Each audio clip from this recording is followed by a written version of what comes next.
महाविनाश, महाविनाश, महाविनाश। आज social media पे दिन रात चर्चा हो रही महाविनाश की कि आने वाला समय इतना भयंकर प्रलय लाएगा कि धरती डूब जाएगी, दुनिया खत्म हो जाएगी। आखिर कैसे?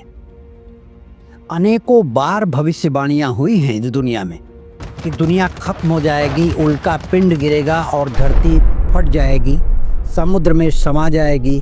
सन 2000 में भी किसी ने भविष्यवाणी की थी कि दुनिया खत्म हो जाएगी। 2012 में भी भविष्यवाणी हुई थी।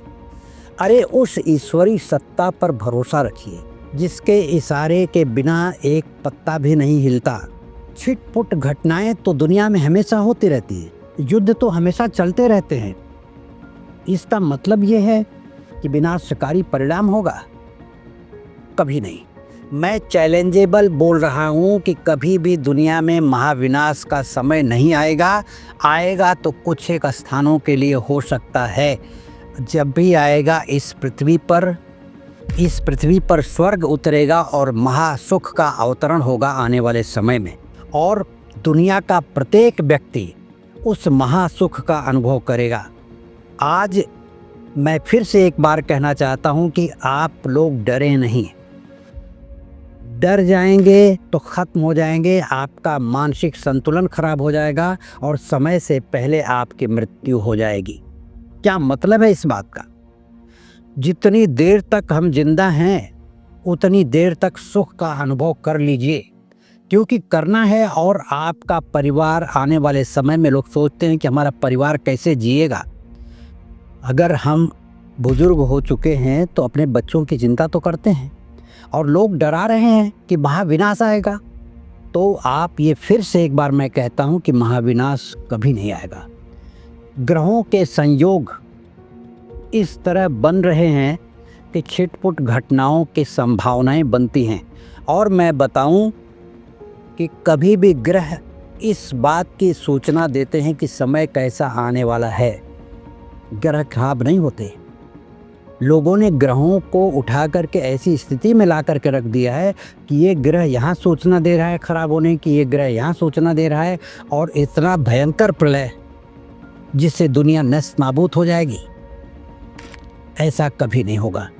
इस दुनिया में जितने युद्ध हो रहे हैं, जितने लोग पाप कर्म कर रहे हैं, उससे ज़्यादा दुनिया में लोग पुण्य कर्म कर रहे हैं।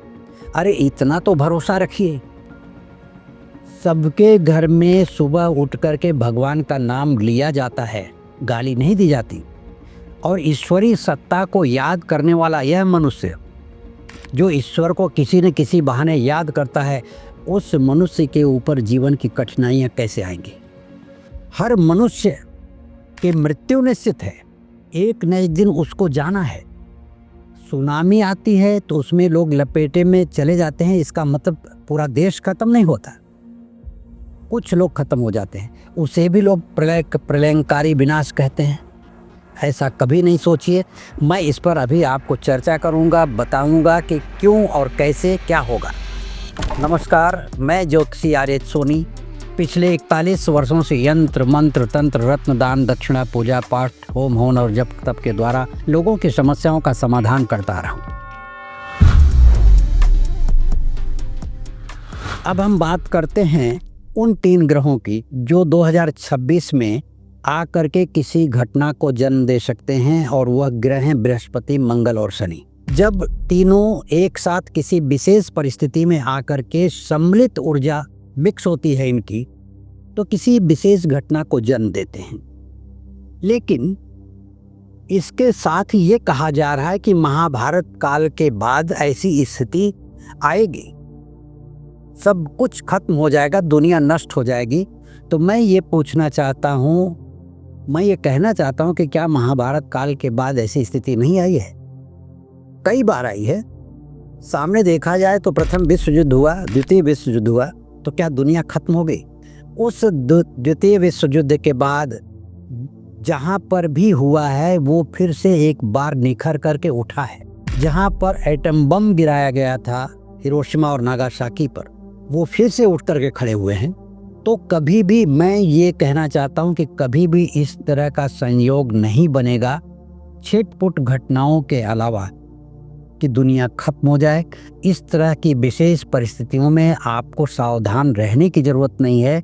सिर्फ अपने आप को ऐसे सोच में रखिए, पॉजिटिव सकारात्मक ऊर्जा के साथ रखिए कि हमारे साथ कोई घटना घटने वाली नहीं है।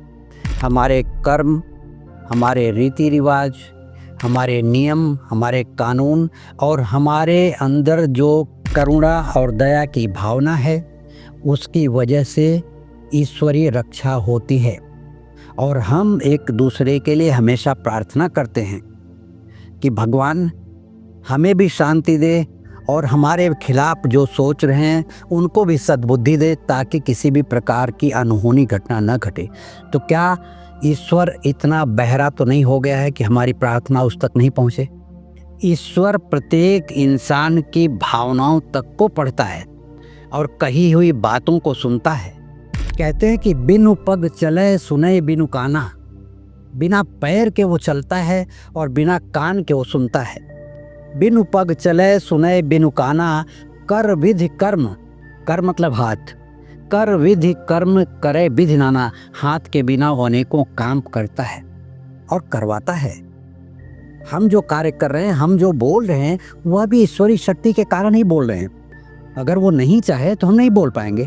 तो मैं आपको बताता हूँ कि ईश्वर के द्वारा बनाई गई इस सृष्टि को ईश्वर खुद ही नष्ट कर देगा। क्या ऐसा विश्वास है आपको?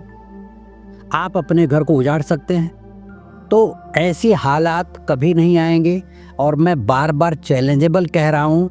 और अगर किसी को विश्वास नहीं हो तो आने वाला समय उसके सामने आएगा, वह भी रहेगा। ईश्वर चाहेंगे तो हम भी रहेंगे और देखेंगे कि दुनिया नष्ट हो रही है कि नहीं। अब हम बात करने जा रहे हैं ग्रह और ब्रह्मांड के रहस्य के बारे में। तो ग्रह हमें डराने के लिए नहीं होते, ये हमेशा के लिए याद रख लीजिए। ग्रह डराते नहीं है। शनि कहता है कि धैर्य रखिए। गुरु कहता है कि अपने ज्ञान का प्रकाश इस संसार में फैलाइए। चंद्रमा कहता है कि हमेशा शांति के साथ रहिए, शांति में डूबिए। और सूर्य कहता है कि नई ऊर्जा, नई चेतना के साथ सुबह उठ करके अपने काम में लग जाइए। अगर ग्रह विनाशकारी होते, विनाश लाने वाले होते, तो हमें हर रोज नई सांस क्यों देते? हर रात के बाद एक नई सुबह क्यों देते? क्या सचमुच आप महाविनाश के नाम पर डर रहे हैं? तो डरिए नहीं, क्योंकि आपके चारों तरफ डर का वातावरण फैलाया जा रहा है। कुछ डर अखबारों से आता है, कुछ डर भविष्यवाणियों से आता है, कुछ डर युद्ध के माहौल से आता है, कुछ डर सोशल मीडिया पर से आता है। लोग अपने अपने विचार व्यक्त करते हैं। डर आपको बांध देता है, डर आपको एक जगह समेट देता है। आप अलग विनाशकारी चिंताओं से घिर जाते हैं। तो मैं आपको विश्वास दिलाना चाहता हूं कि किसी भी प्रकार से डरने की ज़रूरत नहीं है। किसी भी प्रकार का महाविनाश आने वाले समय में नहीं होगा। महाविनाश की बातें तो आपको कैद करती हैं, लेकिन मैं आपको बता दूं, ब्रह्मांड मृत्यु नहीं है, ब्रह्मांड जीवन का उत्सव है। तो मैं आपको बता दूं, आने वाला समय भय का नहीं है, आने वाला समय परिवर्तन का है। और परिवर्तन महाविनाश नहीं लाता, परिवर्तन लाता है महासुख। यदि युद्ध बंद हो जाए तो दुनिया में असीम शांति छा जाएगी, लेकिन युद्ध चलता भी रहा तो ईश्वर की यह विशाल सृष्टि कभी खत्म नहीं होगी। वह हमें मौका देती है सीखने का, अपने आप को बदलने का। तो मेरे प्रिय मित्रों, मैं आज आपसे यही कहना चाहता हूँ कि डरिए मत। आप एक महासुख के आने का इंतज़ार करिए। धन्यवाद, नमस्कार।